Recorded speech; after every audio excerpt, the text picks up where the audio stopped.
दोस्तों नमस्कार। दोस्तों मैं श्रीकांत भास्कर। आज की वीडियो में हम लोग बात करेंगे दोस्तों डायरेक्ट सेलिंग में FIM मीटिंग क्या होता है। दोस्तों FIM मतलब होता है first information meeting. FIM first information meeting. Maximum लोग जब इस बिजनेस की शुरुआत करते हैं तो उनको ये नहीं पता होता है कि हम काम कैसे करें। और दोस्तों जब हम लोग काम कैसे करें ये हमको पता नहीं होगा तो हम लोग उस काम में अपनी मंजिल तक नहीं पहुंच पाएंगे। डायरेक्ट सेलिंग बहुत खूबसूरत होने के बावजूद हम में से बहुत सारे लोग अपनी मंजिल तक नहीं पहुंच पाते क्योंकि शुरुआत हमारा गलत होता है। और शुरुआत अगर हमारा गलत हो और शुरू में अगर हमारा मनोबल कहीं गिर जाए तो दोस्तों शुरू में अगर हमारा मनोबल गिरता है तो उसके बाद अगर हम लोग बात करें अपनी मंजिल पे दोबारा गिर के खड़े उठ के होकर के अपनी हिम्मत को फिर से जगाना ये बहुत मुश्किल हो जाता है। तो दोस्तों हम लोग आइए बात करते हैं FIM क्यों जरूरी है। FIM मीटिंग होती क्या है, जिसको आपको इस वीडियो में FIM मीटिंग लेना कैसे है और FIM मीटिंग होती क्या है आपको खुद समझ में आ जाएगा। पहला चीज हम लोग समझते हैं दोस्त, जब भी हम लोग किसी भी व्यक्ति को पर्टिकुलर इंसान को ज्वाइनिंग कराते हैं, मान के चलिए हमने एक आदमी को ज्वाइनिंग कराया, एक ऐसे आदमी को जो डायरेक्ट सेलिंग को बिल्कुल नहीं जानता। अब जो आदमी जिसको हम लोग, ये पहला आदमी जिसको हमने डायरेक्ट सेलिंग में ज्वाइनिंग करवाया, आप सोचिएगा वो आदमी अपने काम में मस्त था, वो अपने काम में बिजी था। वो आदमी पता चला एक दुकानदारी कर रहा है और वो दुकानदारी में बिजी है, डेली वो दुकान जाता है। उसको ये नहीं पता कि हमारी मीटिंग में कैसे हमको आना है, उनको ये नहीं पता है कि हमारी मीटिंग में कैसे बात करना है, उनको ये नहीं पता है कि हमको उनको लोगों से कैसे बात करना है इस बिजनेस प्लान को बताने के लिए। तो यहाँ पर हमको समझना है FIM मीटिंग क्या होती है। FIM मीटिंग में जब भी हम लोग बात करें, FIM मीटिंग में जब भी हम लोग लोगों से बात करें तो थोड़ा सा हम लोग समझने का प्रयास करते हैं कि हमको शुरुआत कहां से करनी है। पहला चीज FIM फर्स्ट इंफॉर्मेशन मीटिंग, इसका मेन जो सार है, पहला तो हमको जब भी किसी आदमी के साथ जाते हैं ना तो हमको प्लान को अच्छे से उनको दोबारा अच्छे से उनको रीड करवानी है। क्योंकि जब भी हम लोग किसी भी व्यक्ति को प्लान दिखाते हैं तो आप देखे होंगे, हम अगर 10 लोगों को प्लान दिखाते हैं तो 10 लोगों में से अगर मान के चलते हैं हमारे साथ में 5-6 लोगों ने ज्वाइनिंग किया तो 5-6 लोगों को कई बार प्लान कैसा है नहीं पता होता। और उसका नतीजा, उसका साइड इफेक्ट क्या होता है कि वो आदमी को जब हम लोग दोबारा किसी भी व्यक्ति को जब वो बोलता है, ये 5-6 लोग जो हमारे साथ ज्वाइनिंग किए, इनको जब हम लोग बात बताते हैं या जब ये काम करना शुरू करता है तो इनके जो पर्टिकुलर जो रिलेटिव्स होते हैं या कोई ऐसा मित्र जो उनके सहपाठी होते हैं जो उनको देख करके पूछता है कि भाई साहब आप जब इस बिजनेस को शुरू किए हो तो मैं भी आपके पीछे पीछे काम को करना शुरू करूंगा, और उनसे पूछते हैं कि इसमें क्या फायदा होगा। तो बोलते हैं यार मुझे तो नहीं पता है, मैं अपने अपलाइन को बुलाता हूं और अपलाइन को बुलाते तक वो आदमी किसी और से चर्चा कर डालता है और चर्चा करने के चक्कर में फिर वो आदमी हमारे साथ नहीं ज्वाइनिंग करता। क्योंकि जब भी कोई आदमी थर्ड पार्टी से चर्चा करता है तो वो उसको निगेटिव टॉक्स करता है और निगेटिव टॉक करने के चक्कर में वो आदमी निगेटिव हो जाता है और हमसे दूरियां बनाना शुरू कर देते हैं। तो आपको मैं बता दूं, हमको पहले अपने जितने भी जो लोग हमारे साथ ज्वाइनिंग करते हैं उनको ईमानदारी के साथ हमारे बिजनेस अपॉर्चुनिटी के बारे में बात करनी है। आप जिस भी कंपनी में काम करिए, आपको सबसे पहले एक बात का ध्यान रखना है कि अगर हम लोग इस बिजनेस प्लान को अगर हम लोग लोगों को नहीं बताएंगे, फिर से दोबारा बैठ के उनको नहीं समझाएंगे कि हमारे कैसे इस बिजनेस प्लान में पैसा आता है। प्लान हम लोग जब शुरू बार जाते हैं तो हम लोग उनके साथ में सिर्फ और सिर्फ बिजनेस प्लान के बारे में बात किए होते हैं। दोबारा जब जाते हैं ना तो दोबारा जाकर के उनसे आपको बात करनी होती है कि बिजनेस में पैसा कैसे आता है, ये बिजनेस काम कैसे करता है, ये बिजनेस पैसा जब देता है तो इसमें टीम वर्क कैसे होता है, टीम वर्क क्या होता है, टीम के फायदे क्या होते हैं, डायरेक्ट सेलिंग में जब एक बड़ी टीम बनती है तो हमको क्या क्या बेनिफिट मिलेगा, ये हमको बतानी होती है। दूसरा होता है दोस्त, हमको लिस्ट बनाने के लिए बैठ के उसके सामने हमको लिस्ट बनाने की जरूरत होती है, क्योंकि उसको नहीं मालूम हो कैसे लोगों का लिस्ट बनाएं। दोस्तों इसी टाइम में जब हम लोग लिस्ट बनवाने जाते हैं तो हम लोगों को वहां पर बैठ करके मैन, हमको मेन लोगों का लिस्ट निकलवाने की आवश्यकता होती है। क्योंकि जब भी हम लोग किसी पर्टिकुलर इंसान को जब हम लोग काम करने के लिए बोलते हैं तो वो लोग क्या करते हैं, अपने तरीके से लिस्ट निकालते हैं 100, 200, 500 लोगों का, और वो लोग जिसको पाते हैं उसको प्लान को दिखाना शुरू कर देते हैं। नतीजा क्या होता है कि वो इंसान हमारे साथ में बिजनेस में सही तरीके से इंटर नहीं हो पाता, क्योंकि हम लोग गलत लोगों को पकड़ना शुरू करते हैं। याद रखिएगा, हम लोगों को शुरू में तैयारी क्या करनी है कि कैसे लोगों को इस बिजनेस में लाए, ताकि जो इंसान हमारे साथ ज्वाइनिंग किया उसको लगातार पैसा बना सके। क्योंकि जो इंसान हमारे साथ ज्वाइनिंग किया, अगर उसका शुरू में हम लोग पैसा कमवा दे तो शुरू में पैसे कमाने के बाद क्या होगा कि वो इंसान खुल के अपने लोगों को जब बताना शुरू करेगा तो एक बिलीव लेवल वहीं पर से आता है कि इस इंसान को पैसा आ सकता है तो मुझे क्यों नहीं। तो मेन मतलब क्या होता है, एम फॉर होता है दोस्तों मनी, जिस व्यक्ति के पास पैसा हो। ए फॉर होता है अथॉरिटी, जिसके पास में पैसे को खर्च करने के अधिकार हो। और एन फॉर होता है जिसको हम लोग बोलते हैं नीड, जिसको जरूरत हो इस बिजनेस की। अब हम लोग बात करते हैं, मान के चलिए किसी ऐसे आदमी को, जैसे मान के चलते हैं आप इस बिजनेस को ज्वाइनिंग किए, आपके लिस्ट में एक लड़के का मान के चलते हैं आपके लिस्ट में एक राम नाम का दोस्त है आपका। अब इस राम को आप प्लान दिखाने गए। अब ये राम जो है अपने घर का सबसे निठल्ला आदमी, भले ये शादीशुदा हो, घर का निठल्ला आदमी। अब आप राम को प्लान दिखाए, राम को प्लान दिखा के आए, वो बोले यार मैं करूंगा, वैसे भी तो मैं खाली रहता हूं। अब आप वापस आ गए, लेकिन राम की चाबी उसकी बीवी के पास है। आप उसकी बीवी से मुलाकात किए नहीं, वो आपका दोस्त है राम। अब राम अपनी बीवी से बात करेगा, मैं ऐसा ऐसा है, इस बिजनेस को करूं या ना करूं। उसकी बीवी अगर मना कर देगी तो क्या आप उसको दोबारा मिलोगे तो मिलेगा? नहीं मिलेगा, क्योंकि उसकी बीवी उसको पूरी तरीके से निगेटिव कर चुकी रहेगी। वो बोलेगी तू तो ऐसे भी कुछ नहीं कर सकता, तू तो काम ही नहीं करता है, तू तो ये है वो है। अब इस चक्कर में क्या होगा, इस चक्कर में जो हमारा बंदा है जिसने हमारे साथ में मिलकर काम किया, मतलब आपके बिजनेस पार्टनर जो आपके साथ में काम कर रहा था, वो व्यक्ति के मन में एक निगेटिविटी आ जाएगी कि यार राम तो एकदम मेरा जिगरी था और उसके पास तो पैसा भी होता है हाल, और वो तो खाली भी रहता है। खाली व्यक्ति अगर इस बिजनेस को नहीं कर रहा है तो कौन करेगा? अब यहां पर से हमारे दिमाग में निगेटिविटी आ गई है। लेकिन यहीं पर अगर राम के पास मनी होता, पैसा होता, तो क्या ये प्रॉब्लम आती? क्योंकि उसको अपनी बीवी से पूछने की जरूरत नहीं पड़ती। वो इंसान तुरंत इस बिजनेस को एक्सेप्ट करता, तुरंत ज्वाइनिंग करता, और ज्वाइनिंग करने के बाद हमारे साथ में काम करना शुरू कर देता। तो हमको ये मेन जो फार्मूला है इसको बताना है, अथॉरिटी, अधिकार। कई लोगों के पास देखिएगा पैसा तो होता है, लेकिन पैसे का अधिकार, पैसे खर्च करने का अधिकार उसके पेरेंट्स लोगों के पास, या थर्ड पार्टी मतलब हस्बैंड है तो उसकी वाइफ के पास, वाइफ है तो उसके हस्बैंड के पास में अधिकार होता है। तो कई बार हम लोग को ये नहीं पता होता है कि हमको करना क्या है। तो ध्यान रखिएगा कि ये बातें हमको लोगों को बतानी होती है। तीसरा जो बहुत इंपॉर्टेंट चीज है ये है कि हमको उस व्यक्ति को ड्रीम के बारे में बताना होता है, उनके सपने लिखवाने होते हैं। जब आप शुरू दिन मुलाकात करो तो आप उनको अपने बारे में बताइए। आप बताइए कि आपके सीनियर अपलाइन ने आपका ड्रीम, आपका सपना कैसे सेट करवाया था। दोस्तों डायरेक्ट सेलिंग में मैक्सिमम लोग अपने लोगों को ड्रीम सेट नहीं करवाते। ड्रीम सेट नहीं करवाते हैं तो उनको क्या होता है, उनको ये नहीं पता होता है कि उनको पाना क्या है। और बगैर टारगेट बनाए अगर कोई आदमी कहीं भागने का कोशिश करे, आप घर से अचानक से निकलिए, कहीं जाने का मूड मत बनाइए, अचानक से बस निकल जाइए घर से। आपकी जेब में चाहे लाखों रुपए क्यों ना हो, आप मूड बस मत बनाइए कहीं जाने का। कहाँ जाएंगे?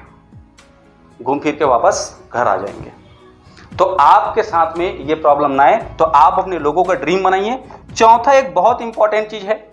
चौथा इंपॉर्टेंट चीज क्या है, हमको हमारे लोगों को मीटिंग्स की जानकारी देना है। मीटिंग्स मतलब क्या होता है, अब हम लोग यहां पर थोड़ा सा समझते हैं। कई लोगों को जब हम लोग ज्वाइनिंग करते हैं तो हम लोग ज्वाइनिंग करवाने के बाद कई लोगों को हम लोग ट्रेनिंग में बुलाते हैं। ट्रेनिंग होता है, सेमिनार्स होते हैं, बड़े बड़े सेमिनार ऑर्गेनाइज होता है, बड़े बड़े ट्रेनिंग्स ऑर्गेनाइज होते हैं। उनको ट्रेनिंग का महत्व बताइए। आप ट्रेनिंग का महत्व नहीं बताएंगे, आप उनको सेमिनार का महत्व नहीं बताएंगे, आप उनको जूम मीटिंग का महत्व नहीं बताएंगे, आप उसको ग्रुप मीटिंग, डायरेक्ट सेलिंग में बहुत ही बड़ा रोल अदा करता है। ग्रुप मीटिंग क्या होता है, ग्रुप मीटिंग की इंपॉर्टेंस बताइए। तो जब आप उनको मीटिंग्स की इंपॉर्टेंस बताएंगे तो आदमी उसके लिए पर्टिकुलर समय निकालना शुरू करता है। और पांचवा एक बहुत इंपॉर्टेंट चीज जो कोई व्यक्ति नहीं करवाता, और होता क्या है कि मैंने देखा है कि कई सारे लोग डायरेक्ट सेलिंग में ज्वाइनिंग करने के बाद कई लोग अपने टीम वाले को फोन लगाते हैं, और फोन लगाने के बाद मेरे पास जब कॉल आता है, मेरे पास भी बहुत सारे लोग का कॉल आता है, तो मुझे एक चीज पता चलता है कि बोलते हैं सर सामने वाला व्यक्ति तो समय नहीं दिया। अब क्यों नहीं देता? एक बड़ी प्रॉब्लम जो हम लोगों से गलती हुई है। हम लोग जब भी कोई आदमी हमारे साथ ज्वाइनिंग किया, देखिए पहला चीज तो वो आदमी दूसरी दुनिया में था।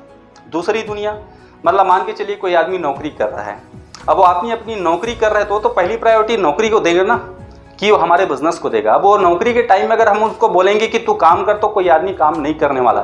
तो हमको यहाँ पर क्या करना है कि किसी भी आदमी को ज्वाइनिंग करवाने के बाद टाइम फिक्स करना है कि आदमी हमको हमारे साथ में फुल टाइम करेगा कि पार्ट टाइम करेगा। अब फुल टाइम और पार्ट टाइम उनको तुरंत वहीं पर डिसाइड करिए। पार्ट टाइम में भी अगर वो बोलता है कि मैं पार्ट टाइम इस बिजनेस को शुरू करूंगा, तो आप उनके साथ में बैठिए और बैठ करके डिसाइड करिए सुबह पार्ट टाइम देंगे, शाम को पार्ट टाइम देंगे, क्योंकि फुल टाइम का मतलब 8 से 12 घंटा होता है और पार्ट टाइम का मतलब 3 से 6 घंटा हो जाता है आज के समय में। कम से कम 3-4 घंटा भी अगर वो आदमी देता है, समझते हैं थोड़ा सा 3-4 घंटा भी देता है, तो कौन से टाइम में वो देगा, फिर फिक्स करिए। रेगुलर उनको जब आप इस बिजनेस में इंटर करवाएंगे, उसके लिए उसके साथ में आपको रेगुलर मिलना पड़ेगा। अगर किसी इंसान को बड़ी कामयाबी दिलानी है तो हर एक आदमी, आप ध्यान रखिएगा, हर एक व्यक्ति को रेगुलर इस काम में इंगेज होना पड़ेगा। और मार्केट में अधिकतर लोग क्या करते हैं कि हर टाइप के लोगों को ज्वाइनिंग कराते हैं। हमारे बिजनेस में देखिएगा हर प्रकार के लोग आते हैं, डायरेक्ट सेलिंग में हर प्रकार के लोग आते हैं और हर प्रकार के लोगों का विचार अलग होता है, किसी का सोच अलग होता है, उनका माहौल अलग होता है, उनका वातावरण अलग होता है, वो जिस परिवार से बिलोंग करते हैं उनके परिवार का कल्चर अलग होता है, उनको नहीं पता क्या करना है, कैसे करना है। आपको एक और बातें बतानी है इसी टाइम पे कि मीटिंग में जब भी हम लोग जाए तो टाइमली हमको जाना है। डिसिप्लिन के बारे में हमको बताना है। डिसिप्लिन क्या होता है ये बताना होता है। हमको ये बताना होता है कि मीटिंग में जाते टाइम हमको टाई लगानी होती है। हमको हमारे सीनियर के बारे में उनको बताना होता है कि सीनियर अपलाइन होते कौन है। सीनियर अपलाइन इस बिजनेस में आप सब जानते होंगे। सीनियर, अब हम लोग समझते हैं थोड़ा सा प्रयास करते हैं। यहाँ पर एक होता है, ये आप होते हैं इस बिजनेस में, ये आप हो गए, और ये आपके डाउनलाइन नीचे वाले। अब यहां पर समझते हैं ये डाउनलाइन है, ये हुए डाउनलाइन और ये होते हैं अपलाइन। अब हमको अपलाइन के बारे में उनको बतानी है कि भैया इस बिजनेस में आपको हमेशा अपलाइन की सुनना है। अपलाइन में देख रहे होंगे अप पहले से जुड़ा है। अपलाइन आपको हमेशा इस बिजनेस में ऊपर की ओर लेके जाता है। हमको डाउनलाइन की नहीं सुनना है, हमको खुद अपलाइन बनना है अपने डाउनलाइन लोगों का। अधिकतर लोग क्या गलती करते हैं, अपने डाउनलाइन के साथ में घुल मिल जाते हैं और डाउनलाइन लोगों से सलाह लेते हैं कि भाई इस बिजनेस को कैसे करें। अगर मान के चलते हैं हमारे साथ किसी आदमी ने ज्वाइनिंग किया, वो ज्वाइनिंग करने के बाद क्या गलती करता है, एक तो पहला चीज हमारे अपलाइन से उसकी दोस्ती हुई नहीं है, और अगर उसका एकदम करीबी दोस्त अगर इस बिजनेस में ज्वाइनिंग हो गया तो देखिएगा वो आदमी ज्यादातर समय कहाँ बिताएगा, अपने करीबी दोस्त के साथ। किसके साथ? डाउनलाइन के साथ। अब अगर वो आदमी डाउनलाइन के साथ ज्यादा समय बिता रहा है तो उसका बिजनेस अप होगा कि डाउन होगा, ये आप खुद देख लीजिए। ज्यादातर लोग यही गलती करते हैं। उनको हमको क्या बतानी है कि भाई साहब आप इस बिजनेस में आए हैं, आपको अब आपका भली दोस्त सगा एकदम जिगरी जो आपके साथ पला बढ़ा है, जिसके बिना आप रह नहीं सकते, लेकिन उनसे ज्यादा समय आपको हमारे अपलाइन के साथ बितानी पड़ेगी। आपको यहीं पर FIM में हमको एक बात को और बतानी होती है, रिपोर्टिंग। अब इस बिजनेस में बोला जाता है नो रिपोर्टिंग नो सपोर्टिंग। इस बिजनेस में क्या बोला जाता है? No reporting no supporting. आप अपने अपलाइन के साथ में रिपोर्टिंग से जुड़िए। रिपोर्टिंग का मतलब क्या होता है थोड़ा सा समझते हैं दोस्त, कि इस बिजनेस में एक फाइन ट्यूनिंग बना के चलनी होती है, कनेक्टिविटी बना के चलनी होती है। इस बिजनेस में कनेक्टिविटी क्यों बनाना जरूरी है? जिस तरीके से एक चमचमाती हुई गाड़ी आप ले लीजिए, कार, वो कार नया कार शोरूम से निकालिए आप, उसमें फ्यूल है, गाड़ी नहीं है, इंजन गजब का है, लेकिन उस गाड़ी के चारों टायर का हवा निकाल दीजिए, अब वो गाड़ी को आप नहीं चला पाओगे।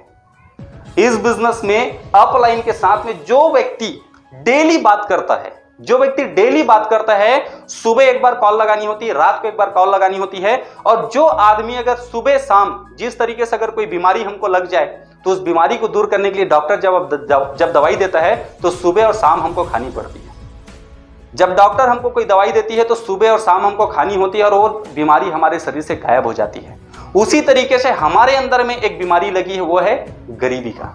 थोड़ा सा समझते हैं गरीबी का मैं क्यों बोल रहा हूँ, क्योंकि दोस्तों इस पूरी दुनिया में आपने देखा होगा अमीरों का परसेंटेज बहुत कम है और गरीबों का परसेंटेज लेवल बहुत ज्यादा है। ये बिजनेस गरीबों का ऐसा नहीं है, ये बिजनेस हर किसी के लिए है। ये अमीर को और अमीर बना सकता है और गरीब को अमीर बना सकता है। अब इस बिजनेस को थोड़ा सा हमको समझने का प्रयास करना है कि अगर ये बिजनेस हमारे अपलाइन से अगर ज्यादा कनेक्टिविटी बनाने से अगर ये उठ सकता है तो उस व्यक्ति को हमको शुरू दिन ही जब FIM मीटिंग होती है तो रिपोर्टिंग का महत्व बताना है।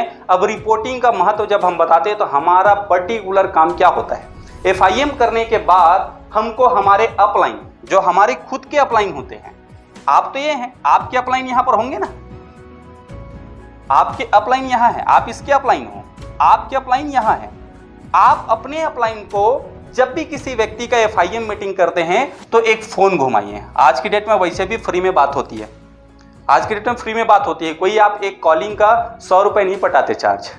तो आप अपने अपलाइन को फोन लगाइए, फोन लगाने के बाद उस इंसान की कनेक्टिविटी बनाइए, क्योंकि इसकी और इनकी ये दोनों की दूर दूर तक कोई तालमेल नहीं है। और जब तक आप अपने अपलाइन से इनको कनेक्ट नहीं करवाओगे तब तक ये बिजनेस में ग्रोथ नहीं कर पाएगा। अधिकतर लोग क्या करते हैं, अपने अपलाइन से अपने डाउनलाइन को कनेक्ट नहीं करते, और डाउनलाइन के लोग जब तक अपलाइन से कनेक्ट नहीं होंगे बिजनेस अपर लेवल पर नहीं जाने वाला। तो दोस्तों FIM का अगर आपको समझ में आया है तो इन सारी बातों को आप ईमानदारी के साथ में अपने टीम को बताइए, अपने लोगों को बताइए जिनको आप इस बिजनेस में ज्वाइनिंग करवाना चाहते हैं या करवा चुके हैं। आप उन लोगों को बताइए जो इस बिजनेस में आने के बाद FIM करना सीखना चाहते हैं, क्योंकि FIM करना ये भी एक कलाकारी है। और जिस आदमी के FIM नहीं आता उसके टीम में फिर समझने वाली बात है कि उसके टीम में नए नए बिजनेस पार्टनर खड़ा नहीं होगा, क्योंकि दोस्तों इस बिजनेस में सिर्फ लोगों को ज्वाइनिंग नहीं कराना है, ज्वाइनिंग करा करके हमको उसको अपने टीम बनानी है। और जब तक कोई आदमी हमारे साथ ज्वाइनिंग होकर अगर टीम ना बने तब तक ये बिजनेस मल्टीप्लाई नहीं होगा। Wish you all the best, thank you.